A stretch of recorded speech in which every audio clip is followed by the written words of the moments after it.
To many orgs, the solution to DEI may seem okay, but what can we do to dig deeper and enact real change?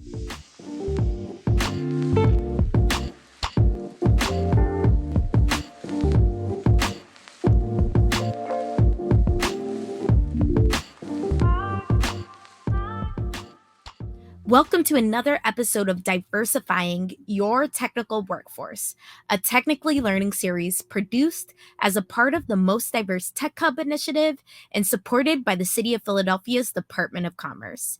I'm Deborah Sharma-Luce, a creator, curator, and organizer who will be your host for this course series, with the straightforward goal to give you specific tactics for diversifying your workforce. As a reminder, we at Technically are a news organization that serves a community of technologists and entrepreneurs. For years, our newsroom has worked on one of technology's longest standing challenges.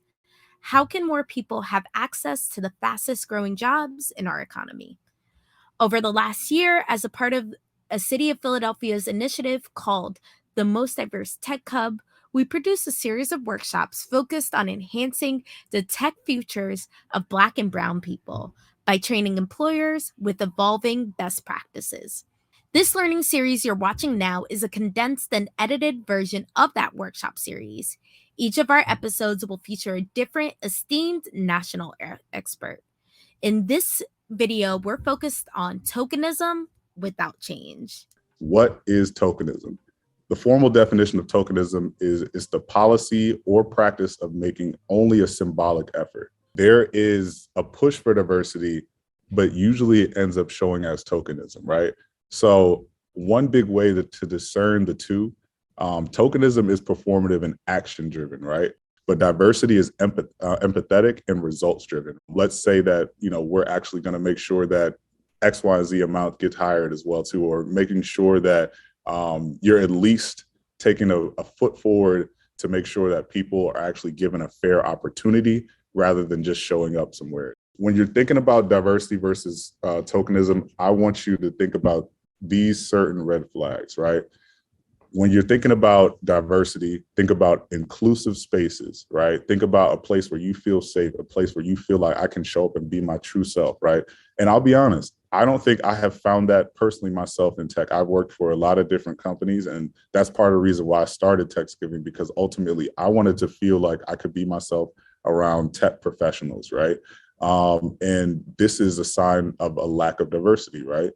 So again, tokenism, on the other hand, is filling quotas. Well, we have this amount of people here. However, they don't feel like they can show up as their true selves again. So that's a red flag right there, right?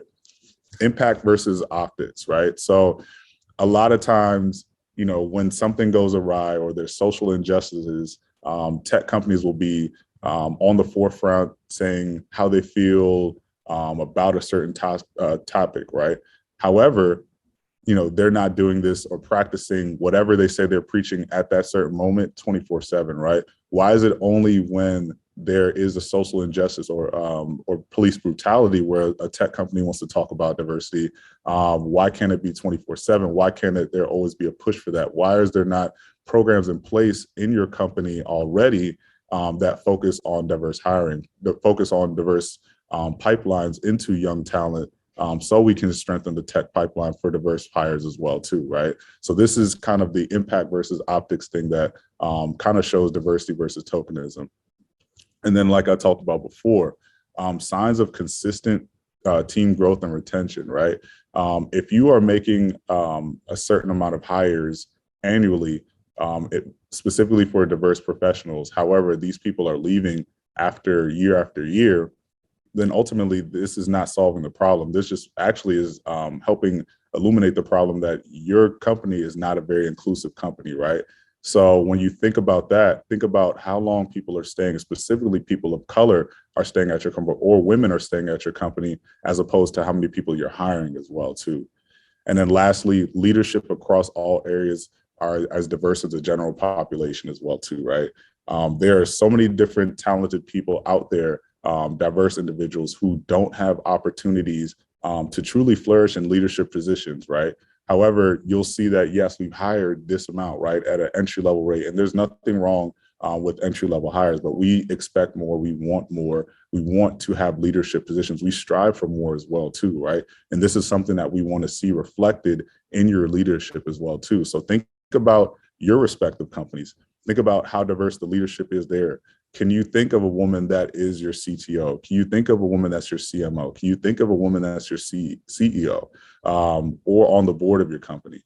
A lot of times you have to think long and hard about that. But if I ask you conversely, how many men are in leadership positions in your company? How many white men or white Asian men are leading your company right now? I think that would be an easier question for you to answer as well, too, right? And these are some of the red flags when it comes to diversity versus tokenism.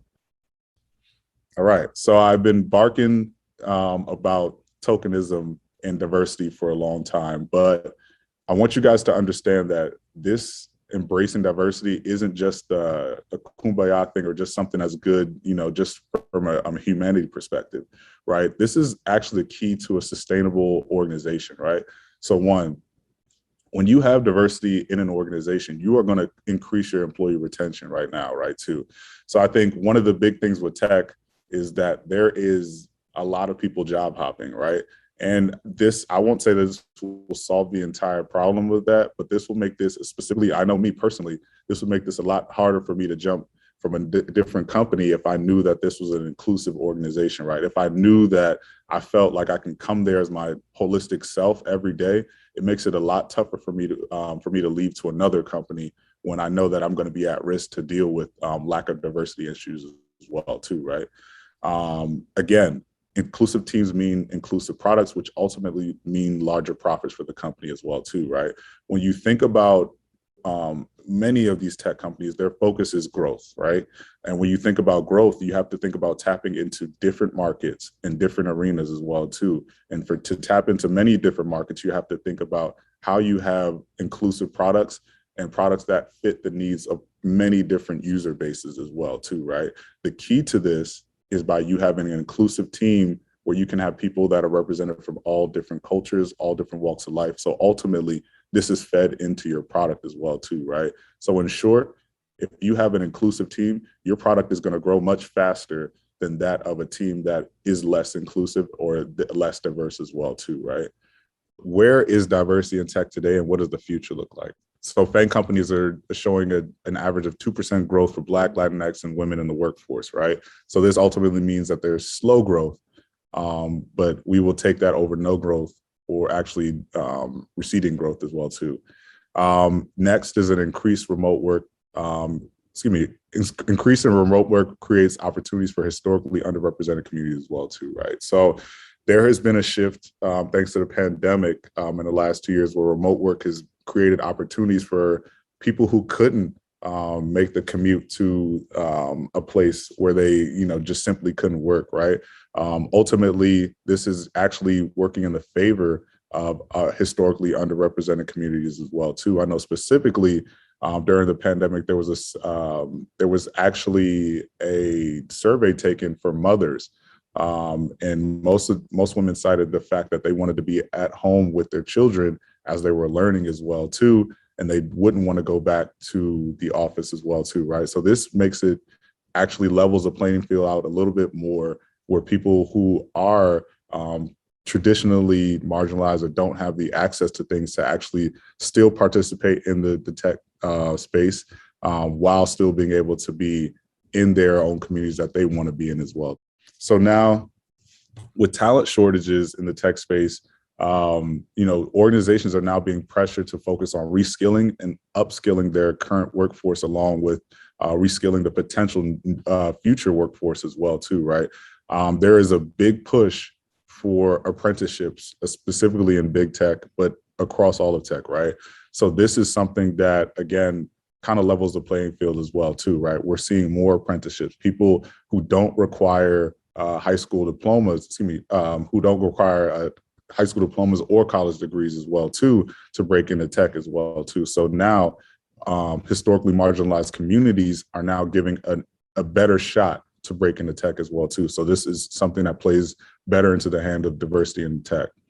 And now talent is now Talent is now valuing diversity, inclusion, and culture as the second most important factor we're signing on as a company as well, too, right? So when you think about the people that your talent wants to be around, they want to be around inclusive people. They want to be around diverse people. They want to be around someone, a company that is culture focused and culture forward as well, too, right? So when you're thinking about how to retain your top talent, you ultimately need to make sure that it's inclusive, not only for the people that have been there for a while, but also the people that are now breaking into tech as well too. All right, and the conclusion. Just some final thoughts. Diversity can only be good for the organization, leaders, and team members. It's only good when you have a diverse team. It's only good for everybody. There's nobody loses, right? So why not get to it now? When you see actions taken by your respective organizations, properly discern if they're inclusive or if it's tokenism, right? Don't just jump and clap your hands at every single thing that your company is doing, claiming that they're diverse. Use what we've learned here today to discern if it's inclusive or tokenism. Next, we all have a part to play in changing the face of tech. So let's all play it, right? We're all builders here, we're all operators here, we're all individual contributors here. And the fact if we are in the tech space or even pursuing it, we are in places of privilege to pay it forward as well, too, right? To make sure that more people that look like us or more people that are diverse can break in as well, too. So let's making sure that we play that part. We do have an obligation to do that because at the end of the day, that is the impact that we're trying to make for the future, right? And then lastly, the more that we begin to be proactive in embracing diversity, the faster we'll see changes, right? So we can't just wait until tomorrow and say, you know what, I'm going to take these actions tomorrow, because tomorrow ultimately, will always be a day away, right? So take the action now and you'll start to see the changes. That's another episode of Technically's Learning Series on diversifying your workforce. Thank you to our supporter, the City of Philadelphia's Department of Commerce. If you want to dive deeper, all of the most diverse tech hubs reporting and learning, including full recordings of these workshops, can be found on Technically's website. Consider joining our public Slack channel to stay up to date with our latest reporting, subscribe to our newsletters, and follow us on social media to see our upcoming programming. Once again, I'm Deborah Sharmaluse for Technically. See you next time.